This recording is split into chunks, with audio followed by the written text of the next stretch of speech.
So glad that you all came to see just me this morning. I am. Thank you so much for coming the day after Christmas and joining us for worship this morning. I was reading a story about two old friends. They met up on the road the other day, and one of the old friends looked at the other one and said, "Man, you look sad today. Like what's going on?" And he said, "Well, about 3 weeks ago, my uncle died, but he left me $40,000. Friend said, "Man, well, that was nice of him. Man, like I can understand you're sad." He goes, just 2 weeks ago, my cousin that I never met died, and he left me $80,000. His friend's like, "Wow, that's even more money, and I can see why you're even more sad." He goes, "And just last week, my grandmother died, and she left me $250,000. His friend said, "Man, I'm so sorry. I can see why you're sad." And his friend goes, "Well, that's not all of it." He goes, well, why else are you sad?" He goes, "Well, this week, I haven't received anything."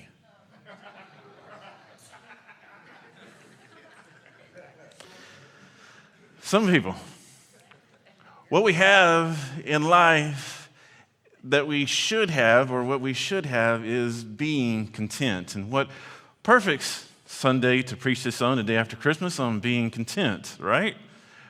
Being content with what we have and where we are and in the places that we have come to. So I was looking up content and what is the definition of content. And it says that the definition of content for one site said, "That state of mind which results from satisfaction with present conditions, that degree of satisfaction which holds the mind in peace, excluding complaint, impatience, or further desire."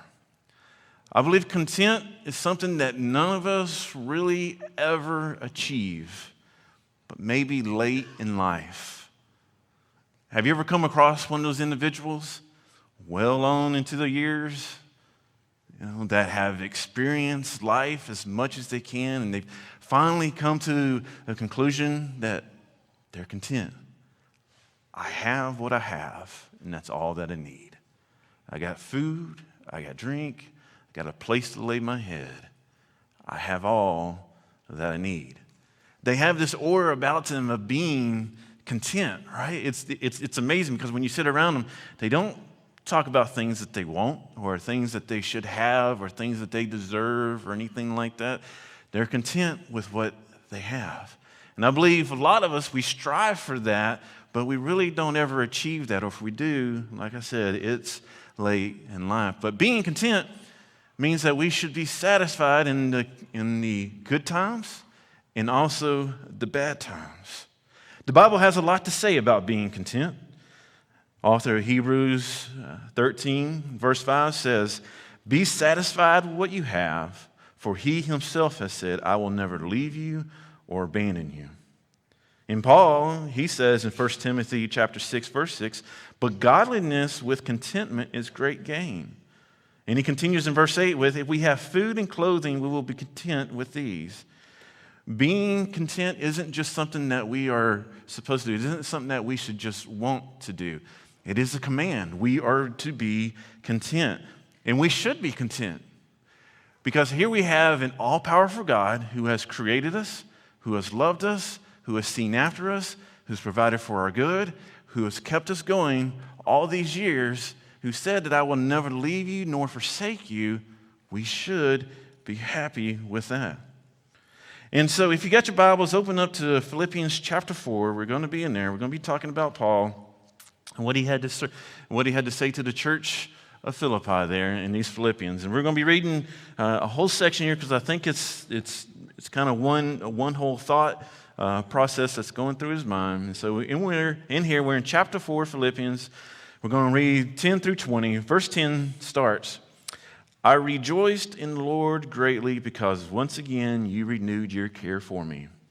You were, in fact, concerned about me, but lacked the opportunity to show it. I don't say this out of need, for I have learned to be content in whatever circumstances I find myself. I know how to make do with little, and I know how to make do with a lot. In any and all circumstances, I have learned the secret of being content.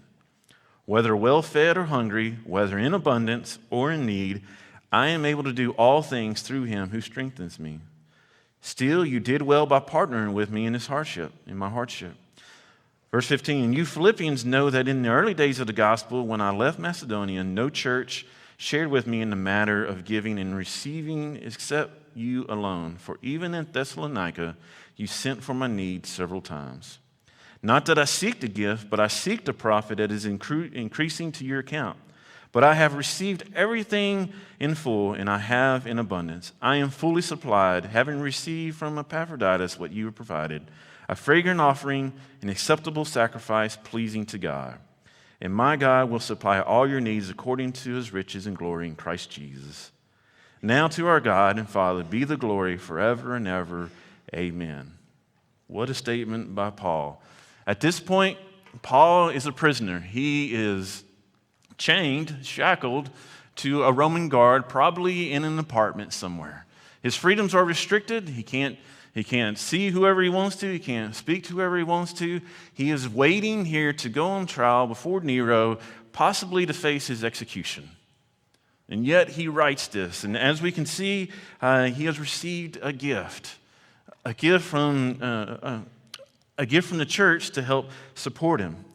But in this time, he is completely without, literally only the clothes on his back. F.B. Meyer, a British preacher and author, he wrote this about Paul, and he said he was deprived of every comfort and cast as a lonely man on the shores of the great strange metropolis, with every movement of his hand clanking a fetter, and nothing before him but the lion's mouth or the sword. No matter which way Paul was turning, he was going to face some kind of trouble. Because either he was going to face it here before Nero, or if he was to let go, there were people that, of course, was wanting him to stop preaching and teaching about Jesus. They wanted him to be quiet because he was going against all the things that they knew, all the ways that they had been living. He was going against those because he was preaching what Jesus had taught him. And yet, Paul here, knowing all this stuff, he says that I am content. I have learned to be content. No matter in the situation that he's in. He's in a situation, I'm good. I am good. And we got to even think about this because he said that he had learned to be content. He had learned these things. And if we go back even years prior to that, in 2 Corinthians chapter 11, Paul here is giving testimony of what he himself had been through many years ago, or all the way up until this time. In 2 Corinthians chapter 11, verse 24, it says, 5 times I received the 40 lashes minus 1 from the Jews. 3 times I was beaten with rods. Once I received a stoning. 3 times I was shipwrecked. I spent a night and a day in the open sea. On frequent journeys, I faced dangers from rivers, dangers from robbers, dangers from my own people, dangers from Gentiles, dangers in the city, dangers in the wilderness, dangers at sea, and without food, and in danger among false brothers, toil and hardship, many sleepless nights, hunger and thirst, often without food, cold, and without clothing, not to mention other things. There is the daily pressure on me, my concern for all the churches. Why does Paul say that he is content? Because he has learned the secret. And so if we look at this and we're like, Paul, if you learned the secret, you've been through all this stuff, then what is the secret? And that's what all you are here for this morning, is to learn that secret. So let's follow through with that. We live, and I think everybody can agree with me on this, we live in a very discontent society. We live in a society that begs for more, and more. We are a society, I believe, that we are so discontent, even though we have more, we are more discontented than deprived countries. And by that I mean like people that live in places where they struggle just to find clean water, where they just struggle just to find food. I believe that a lot of times we are more discontent than those people. And our needs cause this. And by needs, I mean those things that we want, but we have convinced ourselves that we need. Have you ever noticed that? I'll give you an example. Let's go back to my college days. Way back when. So I left home. Yes, I was one of those people that left home. So I went home, got a dorm room, and had a roommate. Roommates. Yeah, it was a struggle. Had a roommate. Ended up changing college, went to another town, got another roommate. Had a problem with him too. Got rid of that roommate, got another roommate, had a problem with that roommate too. Got rid of that roommate, got another roommate, had a problem with that roommate too. Got another roommate. Which one am I on? Yes, I'm on those. Okay, each time I just said, I just need another roommate. I need another roommate because I have problems with all these other roommates. They all got their own issues. What I wanted was to be left alone, which caused my need, because I couldn't afford a place on my own, to have a place of my own. But it wasn't that there was any problem with them. The problem was with me. Amen. Thank you for that encouragement there. I appreciate that. It is truth. But the problem wasn't a need that wasn't being met. It was a want, a desire. But I had turned it into what I thought that I needed. So, continues on, right? I finally got a place of my own, and then I took a job elsewhere. I moved. I ended up getting married. My wife and I, we were living in an apartment. And so we were sitting there and living in an apartment, and now, I'm living with my wife. Everything's good, right? Well, now I got wall neighbors still. Those neighbors that make noises in the other side of the rooms. You can hear them running across the floor above you. We need a house. We need a house. So finally, we got a house. Then what do we need? I only have enough stuff to furnish an apartment. I don't have enough stuff to furnish a house. We need to furnish this house. So now we need to furnish this house. Now I got a yard. Well, now no longer is anybody mowing the yard. I need to get a lawnmower to be able to mow the yard. And so my needs just kept getting more and more. As you can see, like what we wanted, what I wanted, I ended up convincing myself that's what I needed. And so that's what I continue on with. And it goes on and on and on. We can do this with so many different things within our life. We're also a discontent society because I can see it every time that I listen to an advertisement or see a commercial on TV or something like that. Has any commercial in your life ever tried to convince you of something that you want? No. Their ultimate goal is to convince you that that is what you need. Because if you need something, if you're convinced that you are in need of something, you will do whatever it takes to meet that need. My poor mama. I convinced her when I was real young that I needed this little stuffed dog. And she went to I don't know how many places to try to get that for me for Christmas. And by the way, I named it Fred. But that's beside the point. But I needed that, and so she did whatever that she could to try to get that what I needed. Sometimes we go shopping, we go to like First Monday sales and over in Canton. People are like, are you going for something in particular? I just respond back, I'm going to go find out what I don't know I need. That's what I'm going to go shopping for. I'm going to go find that. Now, please, don't misunderstand this. There's nothing wrong with having stuff. God blesses people with different things. God blesses people with all kinds of stuff. And there's nothing inherently wrong with all that. But what we need to figure out is that a want or is that a need? We need to be very careful of what we attach the word need to. Because when we can control what we can attach the word need to, we can control our desires, our wants, and whether we're content or not. Because if we're always needing things that we only want, we can become very discontent very quickly. So, I want us to ask ourselves this morning, can I say in whatever state I am content? Can I say that? No matter whatever state that I am, no matter good times or bad times, can I say whatever state that I am, I'm content? Paul did. Because he talked about having much and having little. It didn't matter to him. He was content. So if we can't say that, then how do we get there? Well, I'm so glad that you asked me that as well, because we're going to get to our first point here, which is believing in God's providence. Believing in God's providence. The word providence here, it has it comes from the root word provide, and provide has two parts to it. Pro, which from the Latin means forward or on behalf, and vide, Latin for see. All right? So when we break that down, we thus have a meaning of providence, which means to give sustenance or support. And then providence has come to mean the act of providing for or sustaining and governing the universe by God. Governing things, making sure everything's working okay.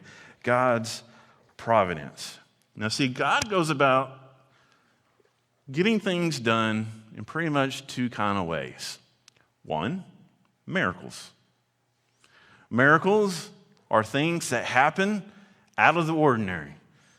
You know, life is going on in a certain way, and certain things happen in a certain order and are defined by science and all these things. And then all of a sudden, just something that's completely crazy happens. We can look in the Bible and we can see this. We can see as Jesus and his disciples were walking down a road, they come across a blind man. What did the disciples say? The disciples said, what sins did this man's parents do to cause him to be blind? And Jesus says, no. That's not why he's blind. It's for this moment right here. So what does he do? He spits in the ground. He takes it. He makes some mud. He puts it on the man's eyes and tells him to go wash off the mud. And what happens? He sees. This is a miracle. And this is not supposed to happen. These are things that just completely stopped the flow of everything that was going normal, and it happened. We can also see about the paralytic man. Remember the paralytic man? He was lowered down into the house, and he was brought before Jesus. He was laid out in front of him in paralytic, his life. And what does Jesus tell him? He says, get your mat, get up, and walk in front of everybody. And what does the man do? He takes up his mat, gets up, and walks. This stuff doesn't happen. Right? There was also the feeding of the 5,000, and that's just the 5,000 men. That's not including like the women and children that were there. And what happens here? Jesus has been preaching and teaching all day. Everybody's hungry. They're all out there. There's no Uber. There's no DoorDash. They can't get this stuff delivered back then. And they're like, these people are hungry. Let's get them some food. The disciples are like, we got nothing. All we got is 2 fish and 5 loaves. That's it. How are we going to feed these? And Jesus says, watch me. And he feeds them all. He feeds them all right there. That is a miracle. You had this little, then you fed everybody with it. Every time you reached in the basket, something else more came out. That's a miracle.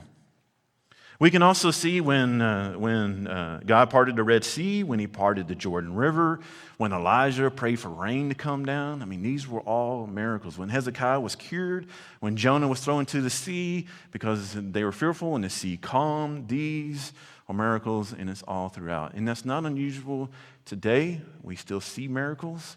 I mean, you see a person go in and they have cancer and they are given a short amount of time and they're like, this is the end. They go in for another scan and it's all gone. Those are miracles. There are miracles today when there's a horrific traffic accident and one person in the middle of that thing just walks out completely unscathed. I mean, that's a miracle. Like, how does that happen when everything was so mangled and just busted up? I mean, these are miracles. And miracles happen, but they stop the normal flow of things to happen. So the second way that God goes about getting things done is by God's providence. Take for a moment and just think about all the things that it took for you to get here today. And I'm not just talking about what it took for you to get here this morning. What did it take for you to plan on getting here? What did it take to give you to be where you're at, to be here, to move in the place that you're at now, to be at the job that you're at now? What did it take for you to move to Little M? Where were you before Little M? Where were you before that? Where were you born? Who are your parents? Okay, what all did it take for you to be here, right now? God's providence. Now, my wife and I, we met many years ago.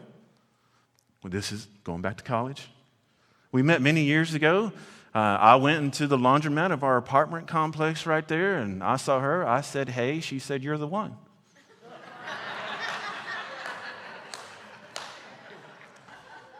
I mean, it's amazing how those things like work out there. But I mean, like, how did that happen? Like, at that moment in time, how did we come to a point where we met up at that particular moment, washing clothes and unfortunately my whites turned pink that day, but I was still washing clothes, and she happened to walk in, and I happened to be there, and we started a conversation. What all did it take? Growing up, I lived in different cities. I lived in different houses, did different things. Went to a different college to start with than the one that we met at. My parents, they had to get together, and their parents had to get together, and their parents had to get together, and their parents had to get together. And it all came down to this one point where we met. It's God's providence. See, God's providence is about all these calculations that have to be done, bringing order to what seems like chaos, to have everything come to a point of, I want this to happen, so I'm doing all these things to make it happen. This is God's providence. When we understand God's providence, we believe in God's providence, then we can be content. So with God's providence, what we know is, and you're going to have to write these in there, is God knits everything together. This is what Paul's referring to here when he's talking about knitting everything together. In verse 10, he says, I rejoice in the Lord greatly because once again you renewed your care for me. You were in fact concerned about me, but lacked the opportunity to show it. I don't say this out of need, for I've learned to be content in whatever circumstances I find myself. And you Philippians know that in the early days of the gospel, when I left Macedonia, no church shared with me in the matter of giving and receiving except you alone. For even in Thessalonica, you sent gifts for my needs several times. Now, when we read that, we got to understand that it's been 10 years since the Philippians had sent him a gift. So it's been 10 years in his ministry. But he says, I rejoice in the Lord greatly because once again you renewed your care for me. You were in fact concerned about me, but lacked the opportunity to show it. He's not angry here at them waiting so long to send the gift. He is thankful that they send the gift. But he's also saying, hey, there is a time and place that I'm supposed to receive this, and right now, right here, this is the time and place I'm supposed to receive it. God has worked things out for it to be right here. Now, the church of Philippi may have been saying, no, like we just didn't have the money, or they had no idea where he was. It wasn't as if you can call him up at the time and say, hey, where are you? It wasn't like he got a phone call from prison to be able to tell him where he was, so they had to find him. Maybe they didn't know where he was.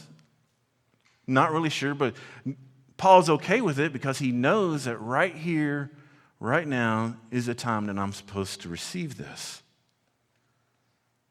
And Paul knows that God's timing is always best. Because what does Romans 8:28 says? It says, we know that all things work together for the good of those who love God, who are called according to his purpose. All things work together for the good of God. Right? How amazing is that? Do we truly believe that? That if everything is orchestrated by God, if we believe in the providence of God, then we truly believe that everything works according to his word. In verse 11, he says, I don't say this out of need, for I've learned to be content in whatever circumstances I find myself. His needs are being met. He knows that whether he receives a gift from them or not, his needs are going to be met. His needs are already being met. He's probably got some kind of food, some kind of water that they're giving him, because they definitely want him to go before the emperor. And so they're giving him something there. But that's his basic need, and it's being met.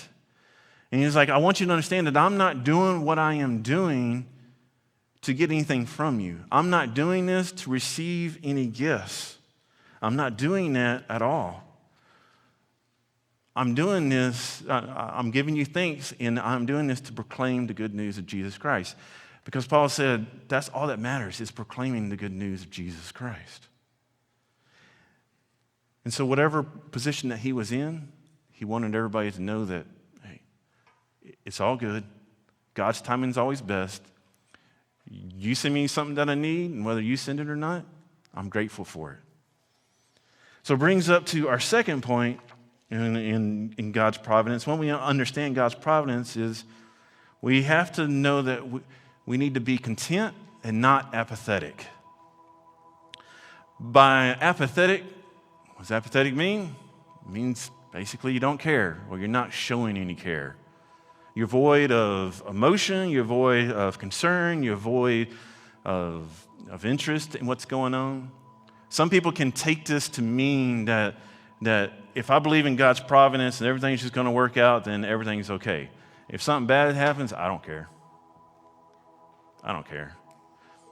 If a friend's hurt, I don't care. If I get to if I get to meet up with my family or not, I don't care. That's apathetic, is having that idea of I don't care because it doesn't matter. Right? Being content, you do care. Being content, you absolutely should care.